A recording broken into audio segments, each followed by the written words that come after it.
各位朋友，大家好。天天吃滋补食材，身体不但没变好，反而越来越虚弱。超过80%的中老年人都在踩这个养生误区，还以为自己做得特别对。就在上个星期，有一位64岁的阿姨找到我，双手紧紧抓着桌边，神情疲惫又无助。她跟我说，自己每天都格外注意保养，早上天不亮就冲泡养生食材，从不乱吃油腻辛辣的食物。别人说什么对身体好，他就照着吃。可坚持了大半年，肾脏相关的指标越来越不理想，浑身不舒服，到底是哪里出了错？他说话的时候满是无力感，不是愤怒，也不是恐惧，而是拼尽全力养护身体，却眼睁睁看着状态越来越差的无奈。腰部酸痛的整夜没法安稳躺着，半夜总要坐起来缓一缓，一晚上要起夜好多次。每一次起身都让心里更慌张，脸色暗沉，没有光泽，走路脚步虚浮不稳，出门买一点蔬菜，中途要停下来休息好几次才能走到家。每天冲泡这些滋补食材的时候，都会搭配哪些东西一起吃？他的回答让我立刻找到了问题的关键。他不是不用心，反而比很多人都在意健康。可他不知道，自己每天坚持添加的搭配食材正在一点点伤害身体，就像白蚁啃柿房梁，外表看着完好，内里早已被慢慢损伤。而且这个东西并不是罕见食材，是每个家庭厨房都常见的食物，说不定你今天早上也吃过。如果你平时也常吃这类滋补食材，那今天的内容一定要认真听完。接下来我讲的知识很可能让你从明天开始改变自己的养生方式。今天我会把这类食材的搭配禁忌、3款黄金吃法、中老年人最容易踩的3个误区全部讲得明明白白。不过我必须提前说明，今天分享的都是日常饮食调养的辅助方法，不能代替专业的医疗诊断和治疗。如果身体不舒服的情况超过2周，一定要先去正规医院检查。接下来咱们详细说说，这位阿姨名叫李桂兰，家住北京朝阳区，退休前在工厂工作了30多年，以前身体特别硬朗，是小区广场舞队的领队。冬天别人穿厚衣服，她穿的单薄也不觉得冷。说话中气十足，去年秋天有朋友告诉她，黑色的食材能滋养肝肾，对身体特别好，她就赶紧买了现磨的黑色食材粉，每天早上冲泡1大杯当早餐，还会加入大量的甜味调料和素食谷物，觉得几种好东西搭在一起，滋补效果会更好。刚开始她还跟邻居分享，说自己精神好了不少，大家都夸她会养生。可没过半年，广场舞队再也看不到她的身影。后来我偶遇她，她一手扶着腰，一手撑着墙，脸色发黄，走2步就晃悠。去医院检查后，相关指标出现异常。医生告诉她，不是食材本身不好，而是搭配的方式完全错了。各位朋友，你们是不是也觉得，只要是对身体好的食材，随便怎么搭配都可以？是不是听别人说有用，就不考虑自身情况，盲目吃？同一个小区的另一位阿姨，也在吃同款黑色滋补食材，她每天只搭配温热的小米粥，偶尔加1颗去核的红枣，现在精神饱满，提着重物爬楼都不费劲。冬天穿的单薄也不怕冷。同样的食材，有人越吃越虚弱，有人越吃越健康，差别就在搭配2个字。如果你平时也在吃这类食材，可以在评论区告诉我，让我知道你在认真学习。在讲搭配禁忌之前，我要先纠正一个大家都有的错误认知。很多人觉得黑色食材只能养护头发，这是完全错误的。翻开传统养生典籍，里面记载这类食材能补益五脏，增强气力，强健肌肉，滋养脑部。从头到尾没有针对头发的描述。这类食材真正的作用是滋补肝肾，补充气血，性质温和，能同时调养脾胃、肝脏和肾脏。头发的健康根源在于肾脏的滋养，这类食材能让头发变好，本质是调养好了肾脏，而不是直接作用于头发。只盯着养发的效果，就是本末倒置。我国营养机构曾经跟踪调查4600多位60岁以上的中老年人，发现长期适量吃这类种子食材的人，身体营养状态明显更好。这也证明了食材本身确实有益，关键在于适量和正确搭配。说直白一点，食材能不能发挥滋补作用，全看你和什么一起吃。就像家里的旧炉灶，添上干燥的柴火，火势就会旺盛；要是泼上一盆冷水，火会熄灭，炉灶还会受损。这类滋补食材就是干燥的柴火，而你搭配的错误食材，就是那盆浇灭火势的冷水。现在我讲今天最核心的内容，3个绝对不能碰的搭配禁忌。第一个禁忌，坚决不能搭配寒凉生冷的食物。去年夏天，我在南京遇到一位刚过60岁的大叔，他平时常用黑色食材做糊状食物滋补身体，夏天吃完觉得口干，就直接吃冰箱里的冰西瓜，有时候还吃冷饮，这样持续了半个多月。突然一晚上频繁跑厕所，腰部酸痛的直不起来，去医院检查各项功能，却查不出明显问题。后来找到我调理，中医认为脾胃是后天营养的来源，肾脏是先天根本。脾胃就像家里做饭的炉灶，要把食物转化成营养，输送到肾脏滋养根本，往炉灶里浇冷水，火势会立刻熄灭，寒气会顺着经络侵入肾脏，导致尿频、腰酸、手脚冰凉等问题。这位大叔年纪大了，脾胃的阳气本就不足，还天天吃寒凉食物，等于彻底浇灭了身体的阳气，食材的营养没被吸收，寒湿之气反而留在体内。不光是冰西瓜、冰豆浆、凉牛奶、冰饮料，刚从冰箱拿出来的水果、生凉的食物，都属于寒凉生冷的东西，和滋补食材一起吃，就是浪费好食材，还伤害身体。我还有一位成都的婆婆，年过70，每天用凉牛奶冲泡黑色食材粉，吃了3个月，双腿浮肿，走路沉重费力，后来换成温热的小米粥搭配食材，半个月浮肿就消退了，精神也好了很多。传统典籍里说，阳气就像天上的太阳，没有太阳万物无法生长，脾胃的阳气就是身体里的小太阳，天天用寒凉食物伤害阳气，身体的运转就会出问题。这位南京的大叔后来戒掉所有寒凉食物，用温水冲泡食材，搭配炒过的小米粉，坚持1个月后，尿频腰酸的问题都好了，还特意给我送来自家种的水果。很多人吃了滋补食材后肚子胀、拉肚子，大多不是食材的问题，而是搭配了寒凉食物，脾胃无法运化，寒湿堆积在体内导致的。所以大家一定要记住，吃这类滋补食材时，寒凉生冷的食物绝对不能碰，不然既花了钱，又伤了脾胃和肾脏，得不偿失。很多人以为只有冰凉的食物才会伤身，接下来这个禁忌藏得更深，很多人天天都在犯，还觉得自己特别会养生。第2个禁忌，绝对不能搭配浓茶和咖啡。前年冬天，杭州有一位62岁的老伯来找我调理，他说半年来总是腰部酸痛，小便泡沫多，长时间不散，检查后发现相关指标偏高。他每天早上必冲泡黑色食材粉，搭配1杯浓茶，下午还会喝1杯咖啡，搭配点心一起吃。浓茶里的涩味物质会牢牢锁住食材里的蛋白质、矿物质等营养，让肠胃无法吸收，不仅浪费营养，这些物质还需要肾脏来代谢，加重肾脏的负担，时间长了还容易形成不利于身体的沉淀，增加身体负担。相关研究显示，中老年人摄入过多咖啡因会影响夜间睡眠质量，加重肾脏代谢压力。咖啡因会让肾脏的血液流量突然增加，利尿作用变强。中老年人的肾脏功能本就逐渐衰退，这样的强烈刺激只会加快肾脏的损耗。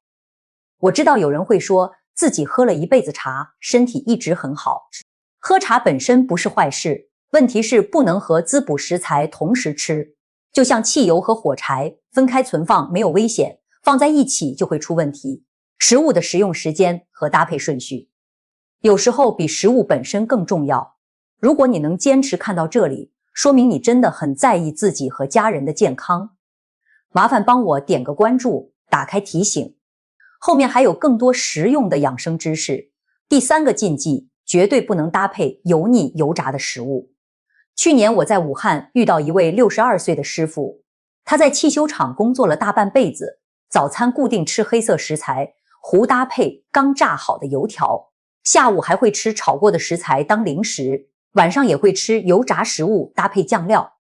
这样吃了半年，有一天早上醒来，脸部浮肿，腿部一按，一个凹陷，很久才能恢复。爬几层楼就气喘吁吁，去医院检查，指标超出正常范围。医生建议住院治疗，他特别害怕。后来找到我调理，我看他的舌苔厚腻，体内湿气很重，问他是不是吃滋补食材时总搭配油腻的食物。他说觉得食材的香味搭配油条的酥脆特别好吃。我告诉他，这不是肾脏突然出问题，而是他自己把脾胃伤透了。中医常说，脾胃是产生湿气的源头，油炸食物本就难以消化，滋补食材本身油脂含量就不低，两者搭配在一起会让脾胃彻底无法运化，营养不能转化成气血，反而变成黏腻的湿气，堵塞经络和肾脏的通道，水分排不出去就会浮肿，气血输送不到位就会浑身无力。本来想靠食材滋补肝肾，结果搭配错误，反而拖累了肾脏，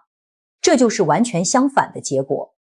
这位师傅后来听了我的建议，早上把油条换成水煮蛋，搭配清淡的小菜，戒掉所有油炸食物。半个多月后，脸部和腿部的浮肿都消退了，各项指标也恢复正常，根本没有住院，只是调整了搭配，效果就天差地别。好了，3个禁忌已经全部讲完。寒凉生冷的食物、浓茶和咖啡，油腻油炸的食物，就是这类滋补食材的3大克星。大家一定要牢牢记住，光知道不能搭配什么还不够，更重要的是知道正确的吃法。接下来我分享3款简单实用的黄金搭配，大家可以记下来，或者转发给家里人。第1款是最适合早餐吃的3黑养生粥，准备适量黑芝麻、黑米、黑豆，前一天晚上提前泡好，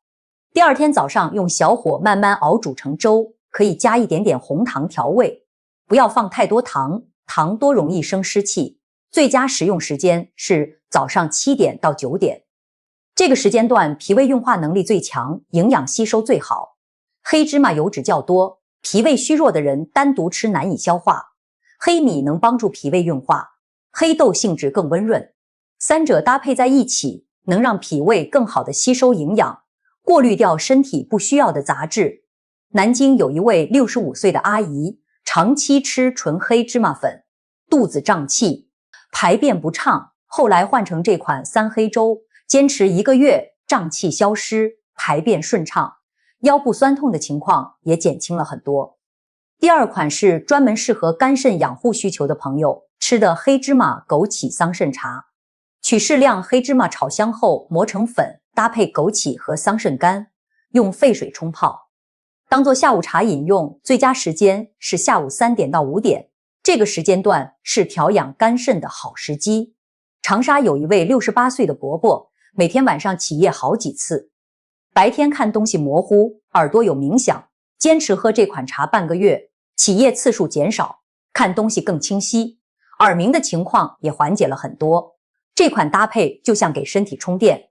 枸杞帮助输送气血，桑葚储存营养，黑芝麻提升吸收效率，3者配合，